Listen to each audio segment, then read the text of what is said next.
That is a 1-hour time difference from Chicago. We will be taxiing for the next few minutes. Please remain seated with your seatbelt securely fastened and all carry-on items stowed. Once the captain has turned off the fasten seatbelt sign, this will be your one and only indication it is safe to move about the cabin.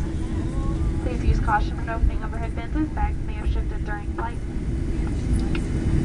If you're making connecting flights here in Dallas, we recommend you check the gate information screens located throughout the airport, as well as with the representative meeting this flight for continuing flight information. If you're unfamiliar with the Dallas airport, we recommend there are some maps in the back of Hemisphere magazine.